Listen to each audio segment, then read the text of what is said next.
Broadcasting live from the Business RadioX studios in Atlanta, Georgia, it's time for High Velocity Radio. Welcome to the High Velocity Radio Show, where we celebrate top performers producing better results in less time. Stone Payton here with you this afternoon. Please join me in welcoming to the broadcast with Transformational Edges Coaching, Sheila Bélanger. How are you?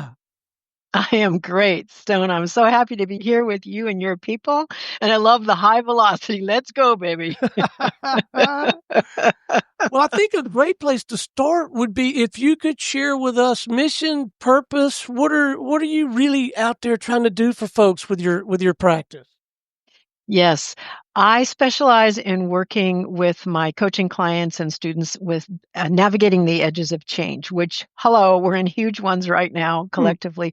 But personally, I love to work with visionary change agents. I call them sacred disruptors that recognize the status quo in an organization, in whatever area of life they're in, says, we got to change this. And so how to resource them so they're really effective and compassionate change agents for bigger changes that need to happen for the world. Now, how in the world did you get in this line of work? What's the backstory? Oh, Stone. Okay, I'll try to be succinct. So in undergraduate college, I was a double major, comparative literature and mechanical engineering. That's an interesting double major. There's my life. That's my psyche. Okay. And when I got to college, I just couldn't stomach going into being a professional engineer because at the time, it was so misogynist and it was so difficult to be in as a woman engineer. So, and personally, I had proven to myself I could do the math and the science, but I just didn't want to go there. And out of the blue, I ended up having a consultation with an astrologer. I had my first astrology reading. And I went in like an engineer saying, what is this? But, we'll do it. The woman blew me away. It was so accurate and helpful as a navigational tool and a self-knowing tool that I said, I got to figure out how she did that. So I spent the next 2 years after work doing a self-study. I came out a professional astrologer as one of the hats and roles I wear. And the bottom line is it led me to my passion for profound change and lasting change as an inside job. So that whatever tools or practices an individual could use to free themselves from limited concepts, ideas, enculturated mindset, that's what I was in for. So I spent decades really more in the sort of spiritual growth arena, doing lots of counseling, lots of trainings, guiding, all kinds of things. And I always knew I wanted to go more towards the business world because I felt like that's where a lot of leverage is. So I ended up getting trained as a coach, and I'm ICF-certified. I feel that's really important to be certified. And I just love now working with leaders of any kind, really helping them, resourcing them at their edge so they can do really effective change agent work. So I have to ask, what compelled you to feel like and invest the time, the energy, the resources to become formally credentialed, get that ICF certification? Speak to that a little bit, if you will. Yeah. Well, as you probably know, Stone, in most professions, some people can just hang out their little sign saying, here I am. And what I love about ICF is it's rigorous. And one, it has a huge ethics component. And the way you train as an ICF certified coach to prepare to take your testing is it's person and client centric. So you're really in the role of supporting deeply the client to know their own wisdom and their own power. And I love that because you're a support to their own agency and their own empowerment of their wisdom. And the more leaders who have that, the better off we are. And there's a rigorousness to getting your ICF credential. And I really respect that because I came out of it feeling like I earned this, I worked hard, and I can stand in my ethics in this profession having that ICF certification.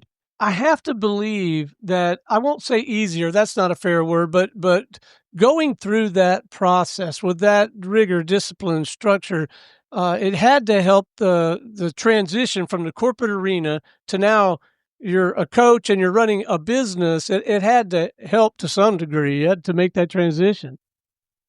It did, although I only worked in a corporate job for 5 years. Oh, okay. I worked as a technical writer, and I was on a management track, actually with Microsoft. And there was one point I just, nope, I can't do it. I am an edge character, Stone, and I just couldn't do it. But I understand organizational culture, and I understand a lot of my leaders, they've trained me up, like, what is it they really struggle with inside and out? And one of the things I loved about the ICF training was it gave me a pathway to understand how to be the most effectively helpful. Because when you're a coach, you're not a consultant. They're not there to have you give them advice or, tell them things. They're there to have a really profound experience of being witnessed, being supported, being tracked, and being encouraged to really get in the power of their own knowing. So what are you finding the most rewarding? What's the most fun about it for you these days? The most fun is when the light bulbs go off with my coaching clients. I'm holding space. I mean, you're trained as an ICF coach to ask really poignant, powerful questions, and some of them are very disturbing. They're the kind of questions like, could you tell me why are you doing that, basically, type of things. And to witness the client connect the dots inside and go, oh, that kind of rush of power that happens when a person has a deep insight that's really transformative, that is like course correcting for them, either personally or professionally. I love that. That's my real happy place when that happens. So I want to hear more about this concept of the edges and the work in general. I'm particularly interested in the early phases of the engagement cycle or whatever you call it, but kind of maybe even do a use case. Of course, you wouldn't mention any names, but just kind of walk us through what that might look like. Oh, yes. Okay. Well, I'll give you general first, and then I'll use a use case. So edges are basically the edges of change. That's my place. It's when, we've outgrown our old identities and our old patterns and our old attitudes, and we have a longing. We know something's calling us, whatever it is, whether it's a different role as a leader or something in your personal family life, but we're not there yet. It's not embodied. We don't know how to be that new identity. So the edge is this really mysterious place where the old life is over, the new life is not fully here yet. And how do you navigate that? It's a really rich, powerful place, but it's a terrifying place for our established ideas of ourselves. And what I love to do is resource people at the edge, because that means compassionately and fiercely addressing the too limited mindsets that the person is carrying. I call them the toxic smallness mindsets. And to really vigorously investigate the roots of that. Now, recognize as a coach, I'm not a therapist, so that if things are coming up from early childhood or family system, it's not my place to do therapy. I can refer out. But most of my clients are very well resourced, and they can really wrestle with, why do I keep limiting myself? Before I go forward at the edge to embody my greater potential, my bigger high dream of professional or personal manifestation, I have to wrestle with those habitual attitudes and mindsets and wounded inner figures in me that want to hold me hostage. So the edge work is really deep, compassionate inquiry, honesty about self, what's really going on, and resourcing so you can bear the tension of not yet knowing who you're becoming. Now, do you find yourself helping people work through some version of fear or a set of fears? Does fear, real perceived, factor into any of this? Yeah, fear. And the way I name it, Stone, is we all know about our inner critic, right? And that one is for me, with my perspective, it's an inner figure that's quite young in us. It's one that's wounded, but it sort of puffs itself up like this authority, and it shoulds on us, right? Or it's the classic one for leaders is imposter syndrome, right? It's that little voice or that big voice says, "Who do you think you are? You don't." And so what often happens is I use a lot of alternative coaching practices to help people really get the keys back from the inner critic and say, this one is not should not be driving your car, because this one is actually wounded and it's going to drive your car into the ditch and you're not going to get anywhere. So what I'm doing as a coach is listen. The inner critic is one example. There's several characters that really get caught in fear, and then it freezes the person and they get caught in the habitual mindset, and then they can't get anywhere. They feel like they just caught in the cage of their own self-sabotage. And so I use some really powerful practices to help them really put the inner critic in his or her or their right place, right? Because they're still part of us. We can't get rid of them, but not to be having the keys to the car. So I walked into this conversation feeling pretty sure in myself that you certainly would have to endear a great deal of trust for people to open up to you, and you'd have to cultivate relationship and not violate that relationship. And I'm sure you have disciplines and practices that support all that. What didn't occur to me until right now is how much you have to get them to trust themselves to participate. Is that accurate? Oh, Stone, you want to be a coach? That's it. It's really, you're cultivating and holding space and supporting your client to learn to trust themselves again, radically. That yeah. So there's a learning that. Well, there's that, and you're going to hear me if you listen to any of my future work. I'm going to use "Get the Keys Back." I love that. You know what I love about that is people get it. Like I don't have to blab on. They're just like, oh yeah, give me those keys back. You don't have a license to drive. Okay. So when you did get credentialed, you went out there, you did hang that shingle out, so to speak. Did, like, on the business side of coaching, was going and getting new clients a challenge, or did it fall together pretty well for you? It was both. I mean, one, I had a base of people who had been doing sort of classes and workshops, and I was a kind of spiritual teacher for them or guide for them. So, and some of those folks were already in business. They were leaders, they were managers, they were, C-suite. So they were like, oh, you're doing coaching? Okay, I'll come on over.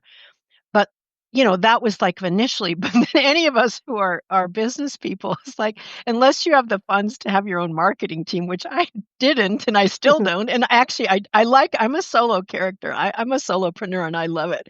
So the biggest challenge, Stone, is I came into coaching. I forget how old I was.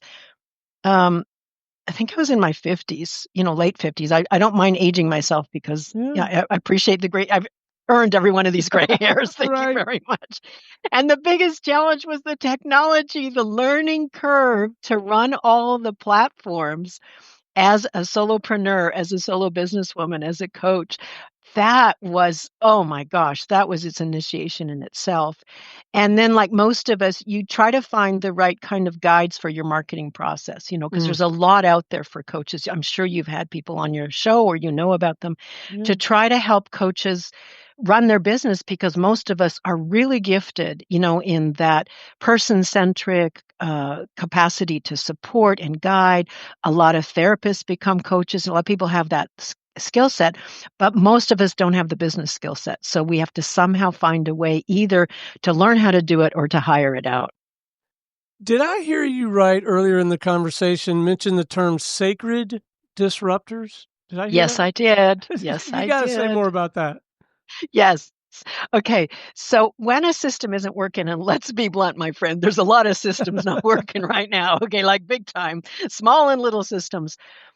When it's not working and you have somebody who has maturity and enough inner resources to say, whoa, this system has to radically change if it's going to really survive, or the people involved or nature or the animals involved are going to survive. And that's what I think of as a sacred disruptor. It's like a mature resource change agent. And I just want to contrast when I'm talking about the wounded inner figures that might sabotage us as leaders. The inner critic is top of the list. The other one is the pissed off rebel. And it's the inner figure that has a big chip on their shoulder. They're hurting for whatever happened, in their life where they were marginalized, including self-marginalization. And so they've got a head of steam and they come in like a wrecking ball. They're like, I'm just going to blow everything up. So when I'm working with my change agent leaders, I'm really helping them to resource that pissed off inner rebel, because most of us have one of those inner figures, because that one is not an effective leader.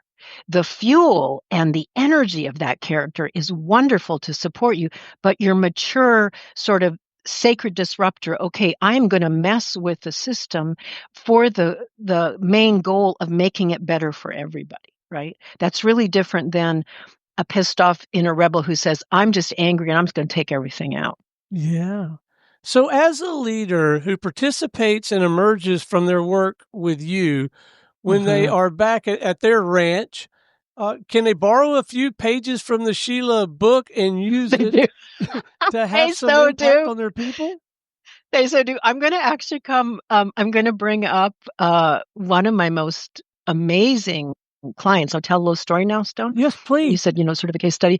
An amazing, at the time I started working with this leader, they were decades, they were almost at the C-suite, and lesbian woman, but well liked and really had support from the people under them. But the upper level, really held them at the upper level management, and supervisors held them at arm's length, which really activated for her all this angry rebel, right? Because she was already working as a lesbian, having had to come through her own process with that in the culture, right? Like, how do I stand in my authenticity when this is here? And one of the things that happened was, as we worked together and particularly resourced her inner rebel, got that one calmed down, it allowed what I would call her more mature inner leader to come through. And as she grew into that, she really felt the power of taking her place at the table and not making any apologies for how different she was. And then her team under her, she started utilizing some of the practices that she and I worked with, which is calling in the sort of inner saboteurs. Again, not doing it as therapy, because that wasn't her place. She's leader, she's leader of her team. But that kind of education about who's at the conference table with us. Again, who has the keys to the car? Because that's individual work, but it's also in a team and an organization. If every single one of your team, the one that has the keys is some wounded inner figure, well, we know how much gets done, right? Nothing. Because then it's just a free for all, right? It's like a food fight, and it's all kinds of chaos. So my example of working with her was in supporting her to come into her own empowerment. She had more awareness with her team to build what she called a coaching culture, like a way that they could help each other track when a wounded part was up. Again, not inappropriately doing therapy with each other, but it was something that she could translate to her workplace that was very effective. And because, like attracts like, she's a feisty, edgy change agent, so she had a whole team of them. So she got to kind of, all right, we're all going to grow up together and make some really good changes in this organization. So do you find yourself from time to time having to educate or debunk some commonly held misconceptions or myths, maybe a little bit strong, or some incomplete information about people's initial frame of reference, perspective, preconceived notions about coaching, what it is, what it's not, how to use it? Mm-hmm. Yes, very much so. A couple of things. I'd say two examples for you, Stone, that are frequent is it's really important when I do, because most of us do a discovery call or a chemistry call. I call it basically a sniff test, kick the tires. Okay, do I want to go driving with this coach? Let's check it out. Let's cut to the chase. It's a sniff test, baby. Okay. But I could call it a discovery call. Yeah. But essentially, there's two things I see. One is they've never worked with a coach before. So there's just no understanding yet of how could you be supportive to me? Why would I hire you, or why would my organization hire you and contract with you to help me as a leader? So part of that is just educating. Our role as a coach is I think of it, again, I'm going to use the word sacred. It is such a privilege, especially for leaders, especially those, more in the C-suite. It can be a really lonely place. tremendously, and a lot of pressure, a lot of decision-making pressure, and so many things going on in the organizational culture. So the coach can be like this really personal ally to listen deeply and effectively, not try to change them, not try to tell them what to do, but like holding the space deeply so that they can listen to themselves. And that goes to the trusting themselves. So many times leaders are so overwhelmed with time, they don't even have time to think through, some key decisions they've got to make. So one thing that a coach does, it's like you have this time, this session committed to, I'm holding space for you. You can listen to yourself. I'm going to ask you really poignant questions to help you get to a deeper level of understanding and truth. And that is a really rare gift, especially for executives and leaders. So one is educating, well, what exactly does a coach do? And the thing, again, if you're ICF certified, the focus is you really are trained up. The client decides the goal. You don't come in as a coach and say, okay, we're going to work on this today. What do you want to work on? What do you think we need to address? At the end of the coaching session, what are your takeaways? How are you going to be accountable to yourself? So throughout the whole way as a coach, when you're ICF certified, your focus is the empowerment of the client. And some clients don't understand that. They come in thinking, oh, coach is going to tell me what to do. So that's one piece of education that needs to happen. I'll pause there in case you want to. No, keep going. This is fantastic. Get you a sip of water and keep going. Okay. Yeah, exactly. That's what I have to do, darling. It's like, because you push my talk button, Stone, and I'm off to the races. Okay. Like some people say, okay, where's the hook that takes her off the stage now? You can just cut me off. That'll work. The second major piece when people are interested in coaching is to help them really understand what I call our swim lane, which is we're not consultants, we're not therapists, we're not advisors. And so sometimes a leader will come in and they've worked with a consultant, right? Which is great, it's beautiful. But I have to educate them and say, I am not going to tell you what to do. I'm not even going to assess with you and give you answers. I'm going to listen deeply. And if we hit a pocket of emotional material, unmetabolized trauma, things that I realized, well, now I'm out of my swim lane, because now what's coming up for this leader is potential work with a therapist or healer. And so as a coach, we're really trained to say, stay in your swim lane. This is what I'm doing. And some leaders come in and they kind of say, oh, it's going to be like another consulting session. And I have to tell you, Stone, the biggest surprise for them when they get into it is like, oh, I have to do some work. Yeah, you do. Guess what? It's on you, baby. And I'm going to keep using my coaching skills and holding great space for you to do your own work.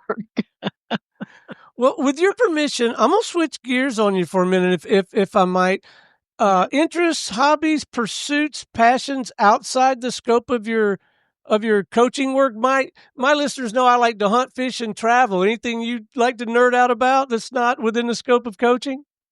Hiking and backpacking, Stone. Oh, I'm an avid backpacker. I live in the Pacific Northwest of the U.S. Perfect. So we have amazing opportunities in this area. And my preference is to go like on a 7-day backpack, put all my stuff in the backpack, get on the trail, just go wild. I just love doing that. And I'm also a gardener. I love particularly flowers, and I also love to grow vegetables. It's so satisfying to get my hands in the dirt. And, and the satisfaction of like planting a seed and then it comes up, or planting garlic bulbs in the fall. And then in the summer, you get these huge garlics when you pull them out of the earth. Those are two of the things I adore. Well, you're clearly doing great work and very rewarding work and living your best life, it sounds like to me. But I'll ask you anyway, what's on the horizon? Any designs on a book or certifying people to teach the Sheila way or anything like that to replicate yourself? Oh dear. Oh, Stone, thanks for dropping that one in front of me. It's like most of us, where would I put that in my schedule, my darling? Mainly what's on the horizon for me, I love doing group coaching programs because of the synergy. It's like, it's just building community because I'm skilled as a coach. I'm born to do this. It's really good. But to come together with a group to support them as a coach, but really for them to support each other and build these communities. That's what I love doing, because it's like I might do a short-term 6-week, 6-session group coaching, and then I'm on. They are still together, many of them as cohorts, helping each other professionally and personally. So that is the most important thing to me, particularly now with all the incredible changes we're all going through collectively and personally, is how do we build community? And so for me, that's one way I do it is group coaching programs. I love it. Well, before we wrap, I'd love it if we could leave our listeners with a couple of, I call them pro tips, maybe on both sides of the table, or for, of being a good coach and getting the most out of coaching, or something else that we've talked about. But let's leave them with a little something to noodle on. And look, gang, the best pro tip I can give you is reach out and have a conversation with Sheila or somebody on her team and let her help you think this through. But to keep them in check and making progress between now and then, let's leave them with a little something. Great. Thank you so much, Stone. Well, first of all, for coaches in your audience, if you're in the ICF world, if you're ICF accredited, there is an amazing amount of resources, because part of our requirement to keep our ICF credential is ongoing continuing education, professional education. And I have to say, Stone, another big shout out to the International Coaching Federation, in case you don't know what Stone and I have been talking about, is they have local groups that offer these amazing, lunch and learn or trainings. And as a coach, it's just enormous resources you can have to continue learning as a coach. Easy to get either with your local ICF chapter or the national ones or the international ones. The website for the International Coaching Federation is phenomenal for resources. So coaches who are listening, you probably already know this, but if you're not an ICF accredited coach and maybe you're getting a little interested, this is one of the big supports, is you get really amazing ongoing training as a coach that broadens you and deepens your skills as a coach.